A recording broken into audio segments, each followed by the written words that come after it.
Agora, a FMZ faz uma conexão entre você e os assuntos da atualidade. Conexão. Em conexão com o mundo. Em conexão com você. Conexão. Em conexão com o mundo. Em conexão com você. Programa Conexão. Apresentação e produção, Edésio Petterle. Trabalhos técnicos, Magno Nogueira.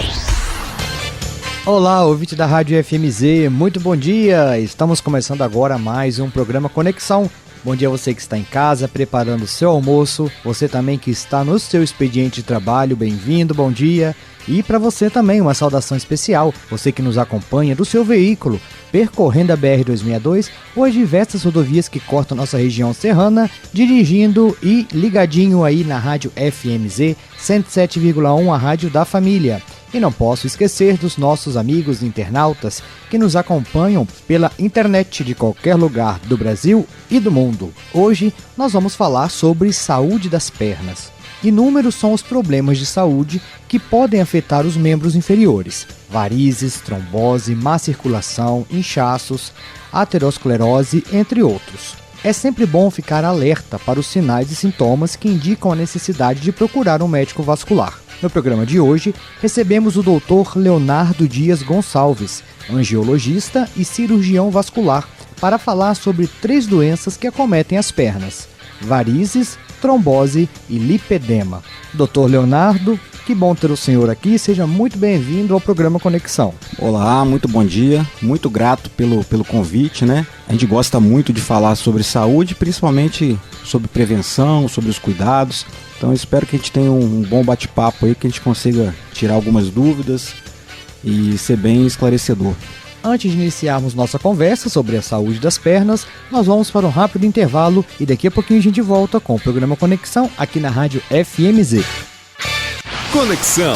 Apresentação, Edésio Petterle. Você está ouvindo Conexão. Estamos de volta com o programa Conexão aqui na Rádio FMZ e hoje vamos falar sobre a saúde das pernas. Para falar sobre esse assunto, recebemos aqui o Dr. Leonardo Dias Gonçalves, que é angiologista e cirurgião vascular. Dr. Leonardo, vamos começar pelas famosas varizes. Acredito que é muito comum no seu consultório esse diagnóstico, esse tratamento, para as varizes. Vamos começar então dizendo o que são as varizes.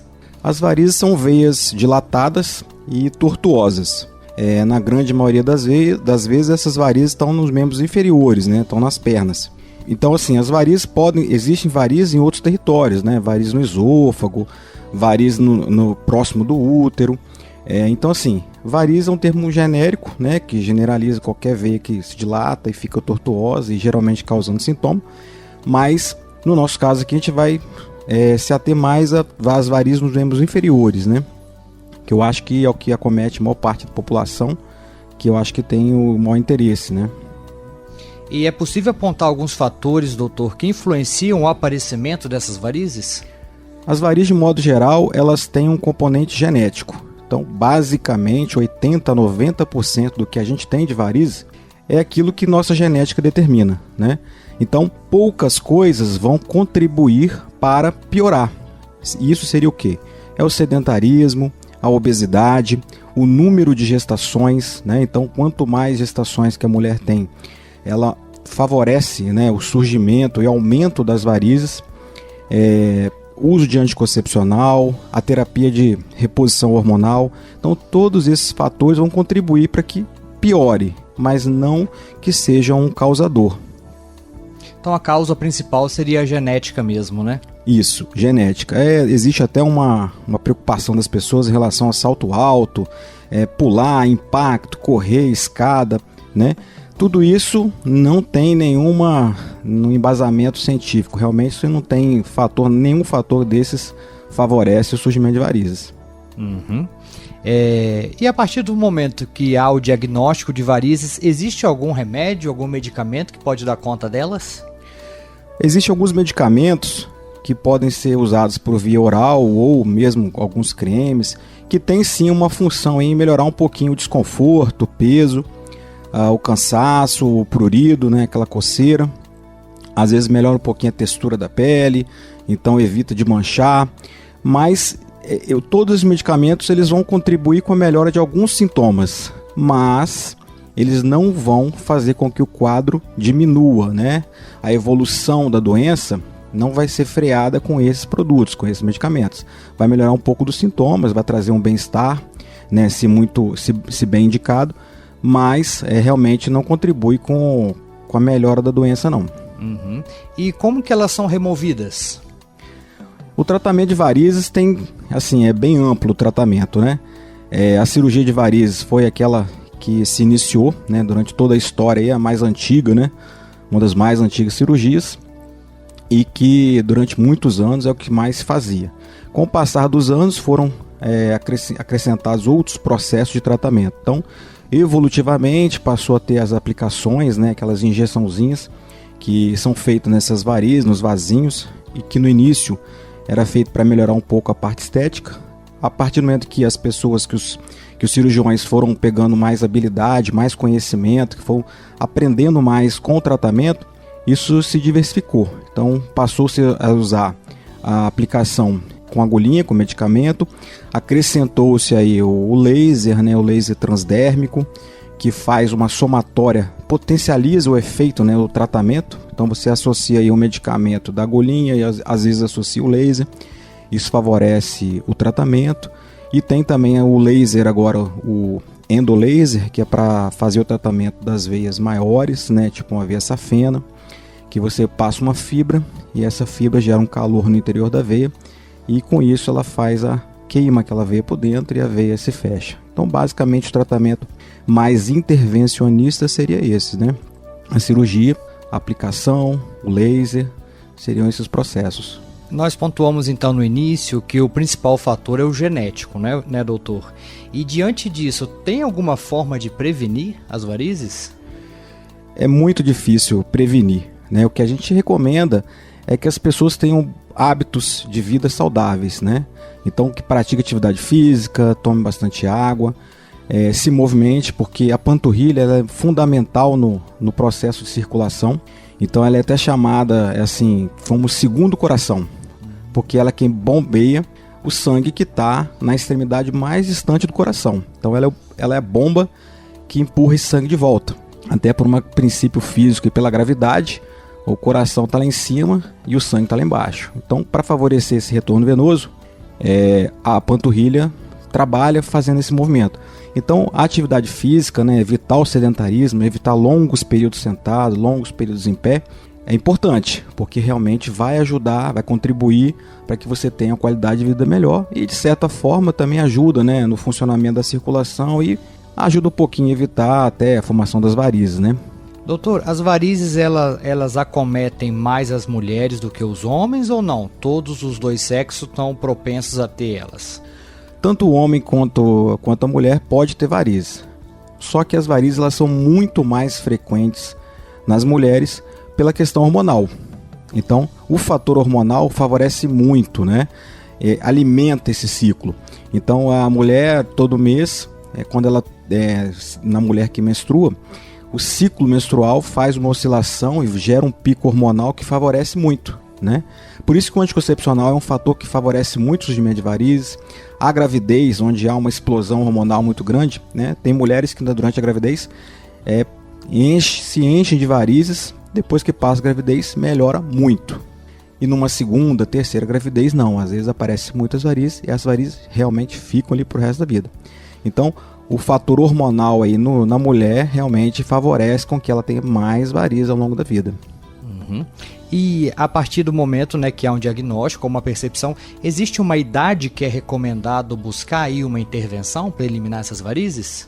A gente sempre recomenda que seja na fase de adulto, né? Evita-se ao máximo aí que faça o tratamento nas pessoas com menos de 18 anos, né? Porque são pessoas muito jovens, às vezes fase de crescimento, tem toda uma questão aí social também que a gente tem que entender. A partir de uma certa maturidade física, né, e mental, a gente já pode indicar o tratamento. E idade máxima, na minha percepção, não existe, né? Eu estou com 70, estou com 80, então eu estou muito velho para tratar de varizes. Depende, né? Depende de como está a sua saúde, né? intelectual, a saúde física. Porque tem pessoas, às vezes, com 60 anos que têm uma saúde muito ruim e realmente não tem condição de fazer nenhum tipo de tratamento. E outras pessoas, às vezes, com 80 anos, mas são pessoas saudáveis, lúcidas, que desejam, às vezes, é a oportunidade que ela vai ter de tratar, de se sentir melhor, com a perna mais bonita, por exemplo. E ela tem sim o direito de fazer um tratamento com segurança, bem avaliado, certinho, para que ela se sinta melhor, né? Melhore sua autoestima, que ela consiga curtir a vida dela, que ela é um direito também. Então, assim, não existe uma idade máxima. Existe uma questão de realmente fazer uma avaliação multidisciplinar para ver se a pessoa tem condição, se tem indicação, né? Se justifica, né, o risco-benefício. Sim. E doutor, as varizes, elas não tratadas, elas podem causar alguma complicação na saúde? Ah, sim. As varizes, de imediato, causam sintomas às vezes desconfortáveis. Dor, peso, cansaço, inchaço. Isso, cronicamente, favorece o surgimento daquelas manchas mais escurecidas. Num segundo momento, aquelas manchas, elas começam a causar um processo inflamatório ali na perna. Dali, favorece a abertura de feridas na perna. Por outro lado, as veias, quando estão muito grandes, elas têm uma propensão maior a trombosar. Então, é verdade sim que as varizes aumentam esse potencial de ter uma trombose. Aumenta o risco de ter trombose superficial delas mesmas, né, daquelas próprias varizes. Mas que pode evoluir sim para uma trombose venosa profunda mais grave e daí para uma embolia pulmonar, por exemplo.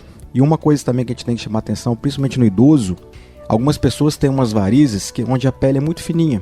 Então você vê aquelas bolinhas pretinhas com a pele fininha. Aquilo ali é muito perigoso porque aumenta muito o risco de sangramento. Então o que acontece? O idoso, principalmente, costuma tomar um remédio para dormir. Então ele vai dormir,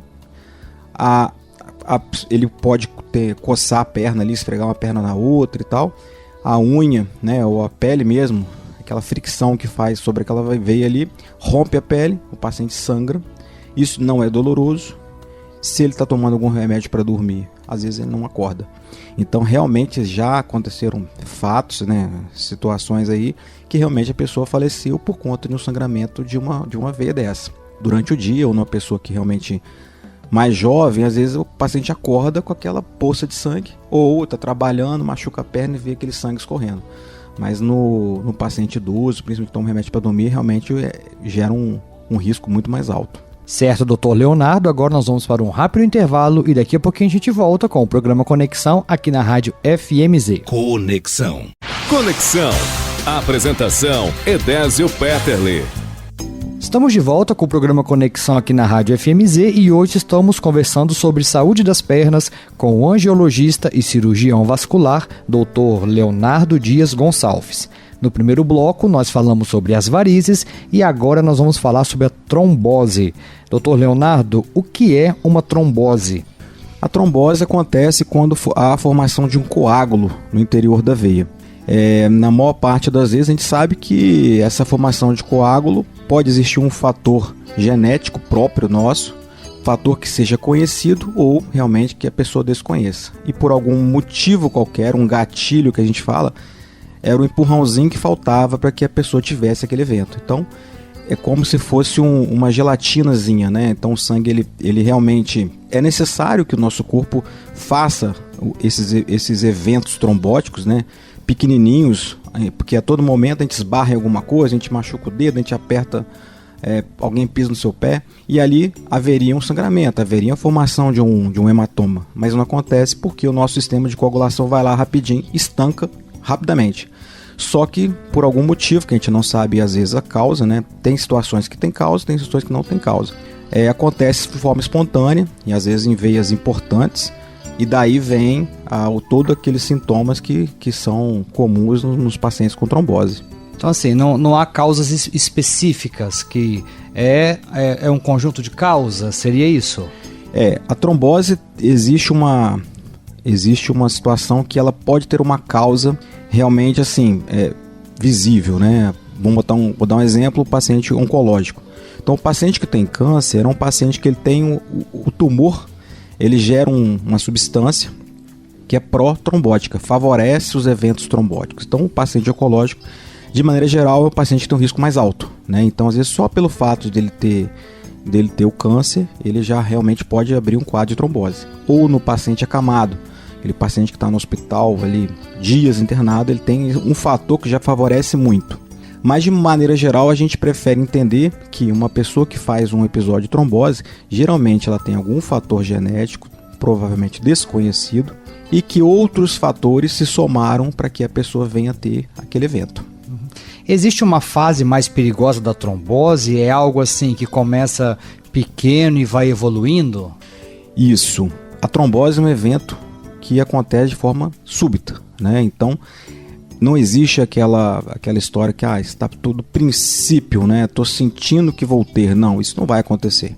Você tem trombose, está com uma trombose ou não está. Então a gente não consegue prever que o fato vai acontecer, né? Como o infarto, por exemplo, que você está sentindo uma dor no peito, quer dizer, você está sentindo uma dor que pode evoluir para o infarto. Na trombose, não. Então, se você está com uma dor na perna, a perna está inchada, não é um princípio. Ou você está com uma trombose ou você está com alguma outra coisa. Então, os sintomas de trombose acontecem quando tem o fato realmente acontecendo. Então, a trombose tem essa fase aí aguda, que é a fase mais crítica, mais perigosa, onde realmente o coágulo está fresquinho, né? Ele está molinho ainda. E é nesse momento que o coágulo realmente ele pode se desprender e ele pode migrar aí para o pulmão, né? Que é o que a gente mais teme, né? Que é fazer a embolia pulmonar, que pode ser algo simples, mas pode ser algo realmente grave e até fatal. É isso que eu ia perguntar, se a trombose ela causa complicações, inclusive pode ser fatal, né? Sim, sim. A grande preocupação da trombose é o fato do risco de causar embolia pulmonar. Eu costumo dizer o seguinte: se a gente pudesse assistir o filme de trás para frente, a gente soubesse quais as pessoas que realmente teriam complicações, que teriam embolia pulmonar ou que a trombose fosse grave, a gente saberia quem deveria ser tratado. Então, como a gente não sabe a evolução, a gente trata todo mundo por igual. Porque o risco você pode ter uma trombose pequenininha lá na panturrilha e de repente aquilo ali se transformar numa trombose maior, né, num espaço de tempo muito rápido e ter uma embolia fatal. E como que é esse tratamento da trombose? O tratamento da trombose é feito com o uso de anticoagulante. Então, a recomendação após você ter um diagnóstico, né, você recomenda iniciar o tratamento com esses medicamentos, que na verdade eles são anticoagulantes, ou seja, eles não vão desfazer o trombo, né, dissolver de maneira nenhuma. O que eles vão fazer é bloquear o nosso sistema de coagulação que está meio acelerado. Então eles vão dar uma freada nesse sistema de coagulação para que você não venha a aumentar a sua trombose e, consequentemente, ter uma embolia pulmonar. Então, na verdade, é um tratamento para proteger, para parar o processo onde está. E com isso, a pessoa realmente, o medicamento até ajuda a melhorar um pouco, às vezes, a dor, o inchaço. Mas a ideia inicial do medicamento é esse. Tem uma infinidade de medicamentos, né? Medicamentos de uso hospitalar ou medicamento por via oral. Mas a finalidade deles é essa, é proteger, parar o processo por ali, evitando que a doença evolua de forma perigosa. Tem alguma idade que a trombose costuma ser mais comum de ocorrer? O idoso, ele tem a gente sabe que a partir dos 60 anos, o nosso risco de trombose ele duplica a cada 10 anos. Então, o idoso, por fatores ainda nem todos determinados, a gente sabe que tem um risco potencial, né, maior. Talvez seja aí pelo fato de ter menos atividade física, né, ficar um pouco mais parado, mais sedentário. Às vezes o consumo de água também é menor, então ele está menos hidratado, enfim. Tem alguns fatores que vão contribuir, mas a gente sabe que a faixa mais crítica, né, podemos dizer assim, seria no idoso. Certo, doutor Leonardo, agora nós vamos para um rápido intervalo e daqui a pouquinho a gente volta com o programa Conexão aqui na Rádio FMZ. Conexão, em conexão com o mundo, em conexão com você. Conexão, apresentação Edésio Petterle. Voltamos com o programa Conexão aqui na Rádio FMZ. Hoje a nossa conversa é com o médico angiologista e cirurgião vascular, Dr. Leonardo Dias Gonçalves, e a conversa é sobre a saúde das pernas. Já falamos sobre varizes, trombose, agora é hora de falarmos um pouquinho sobre lipedema. Dr. Leonardo, O que é o lipedema? O lipedema é algo que, vamos botar assim, tá na moda, né? Todo mundo quer saber, todo mundo tá nessa angústia, nessa preocupação. O que é o lipedema? Lipedema, a pessoa tem uma gordurinha localizada, vamos dizer assim, um tecido gorduroso, e no meio desse tecido gorduroso acumula-se um pouco de líquido. E aí, basicamente, é aquela gordurinha localizada que é dolorosa. Então a pessoa sente um peso, um desconforto, você palpa, você aperta e é dolorido. E a pessoa sempre, né, faz esse comentário, que ela pode emagrecer o que for, mas naquela região ali não diminui. Então, às vezes é no quadril, às vezes é na coxa, às vezes é na perna, né? Tem até aquela história da perna de italiano, aquela canela da Sim, nona, né? Isso aí. Exatamente, às vezes era o lipedema. E que por ser, na boa parte das vezes, se você for lá e realmente palpar e tal, a pessoa sente um desconforto, dói. Sim. Então não é uma gordura normal, comum. Né? Ela realmente tem ali um fator ali que dói. Então tem esse acúmulo de líquido numa gordurinha localizada e que geralmente é doloroso. E como que ocorre o diagnóstico? O diagnóstico basicamente é clínico. Então a gente faz uma análise, né, um bate-papo aí, conversa, procura saber os sintomas. Depois a gente examinando percebe que ali é um tecido gorduroso, palpando você consegue ter essa noção de profundidade, espessura, né, de dor, textura de pele e também o histórico, porque é uma doença crônica. Então você consegue fazer ali basicamente 80, 90% do diagnóstico. Existem outros, né, exames complementares que vão favorecer aí a uma confirmação. Você pode fazer às vezes uma ultrassom, tudo para ver a espessura do tecido gorduroso, ou outros exames de imagem que vão né, ajudar a fechar o diagnóstico, mas basicamente o diagnóstico é clínico. Uhum. E o tratamento, como funciona? O tratamento que é o grande problema, né, porque é multidisciplinar. Então não existe nenhum tratamento assim hoje que seja mágico. Então necessariamente são vários pilares, né, o tratamento. Então há necessidade da pessoa fazer atividades físicas regulares. A gente sempre recomenda fazer uso de meia elástica, porque a meia elástica sim favorece o retorno venoso, então melhora um pouquinho comprime um pouco aquele tecido, evita que acumule o líquido, né? Com isso a pessoa vai se sentir melhor. Atividade física regular, aeróbica, né? Isso também ajuda. O ganho de massa magra, né? Perder um pouco da massa gorda. A dieta, né? Hoje em dia as pessoas até falam da dieta anti-inflamatória. Sim. Aí é uma outra vertente que eu não vou entrar em detalhes porque é uma área mais relacionada à parte, né, de nutrição. Mas é aquelas dietas que você reduz o glúten, reduz lactose, reduz carboidrato. Então que são alimentos que teoricamente têm um potencial inflamatório grande. E com isso ele vai gerar uma inflamação, dor, desconforto. Então faz parte também do tratamento. Tem também a drenagem linfática, que a gente também costuma recomendar, que ajuda bastante também, porque o fisioterapeuta faz aquela compressão ali do tecido e com isso ele empurra aquele líquido de volta para a circulação, diminuindo a espessura ali do tecido, melhorando o inchaço, melhorando o peso. Então são vários pilares, né, do tratamento e necessita muito assim que as pessoas tenham essa convicção que é necessário esse tratamento multidisciplinar. Fazer uso só de medicamento, só da drenagem, só atividade física, realmente o resultado não é tão bom. A questão do lipedema, ele pode acometer uma só das pernas ou as duas? Como funciona? Geralmente ele tem uma certa simetria, né? Sim. Costuma, principalmente nas pernas, a pessoa ter assim algo muito parecido, né? Até pela nossa questão de nossa formação desde um pequeno óvulozinho até formar o corpo humano, nessas divisões acaba que a gente mantém uma certa simetria. Mas às vezes você pode ter só numa perna ou um lado maior que o outro, que não necessariamente é um defeito, é um problema maior. Às vezes é só uma constituição genética mesmo. Sim. Então, doutor, nós falamos aí de varizes, trombose, lipedema. É comum ou é possível mais de uma doença acometer as pernas ao mesmo tempo? Sim. Às vezes o conjunto, a pessoa pode realmente ter tudo isso, né?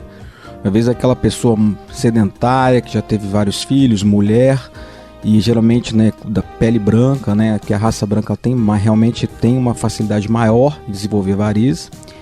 E essa pessoa pode ter varizes, essas varizes ter aquela perna mais gordinha, né, então ter também associado o lipedema.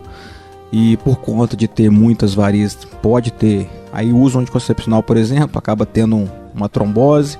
Enfim, pode ter uma, duas ou as 3 doenças, com certeza. Sim. E o que nós podemos fazer aí para ter uma boa saúde das pernas e tentar evitar ao máximo esses problemas?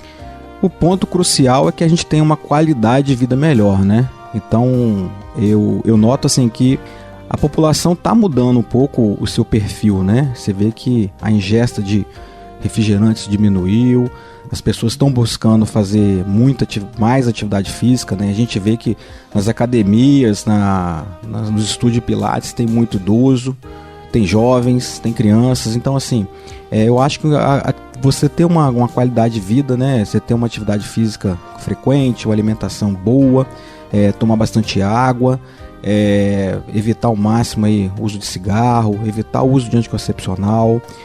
A reposição hormonal, quando necessária, ser feita com cuidado. Quando for fazer viagens longas, né, usar roupas confortáveis, usar às vezes meia elástica, se for uma viagem, por exemplo, internacional, né, que vai ficar longos períodos dentro de um avião, onde a pressurização também faz diferença e colabora muito com os eventos trombóticos. Na gravidez é importante, a gente vê que aqui em Vila Nova, por exemplo, tem lugares que já faz aquela fisioterapia com a gestante. Então é bacana porque ela mantém ali uma atividade física, mesmo com a barriga grande, mesmo naquele processo, né, de crescimento do físico, ganhando peso, mas está ali fazendo atividade física, está praticando. Então assim, ter hábitos de vida saudáveis, né? Isso eu acho que é o mais importante, é o que vai ajudar. E o fator genético, a gente não sabe exatamente qual que é o nosso, né? Mas a gente deve fazer tudo que a gente pode para evitar ao máximo que a gente seja presenteado com essas doenças, né? Mas o fator genético não tem como mexer. Mas que a gente tenha hábitos saudáveis, eu acho que isso é o ponto crucial. Conexão. E assim chegamos ao final do programa Conexão de hoje. Quero agradecer a você, ouvinte, que esteve aqui sintonizado conosco em mais um programa Conexão aqui na Rádio FMZ. E claro, agradecer ao nosso convidado, o Dr. Leonardo. Leonardo, muito obrigado pelos esclarecimentos, pelas informações. Com certeza foi de grande valia aí esse tema, essa discussão para a nossa comunidade. Muito obrigado e que bom ter o senhor aqui no programa Conexão. Volte mais vezes. Eu que agradeço, é sempre bom compartilhar, né, as informações, aquilo que a gente conhece tecnicamente, aquilo que a gente vai aprendendo ao longo da vida. E então a gente está sempre disposto, sempre à disposição. Espero ter contribuído aí no conhecimento, nem que seja um pouquinho, sobre algumas doenças que são às vezes tão temerosas, né? O programa Conexão fica por aqui, você fica com a nossa programação na Rádio FMZ e a gente volta a se encontrar na semana que vem. Bom final de semana e até lá! Conexão. Em conexão com o mundo. Em conexão com você.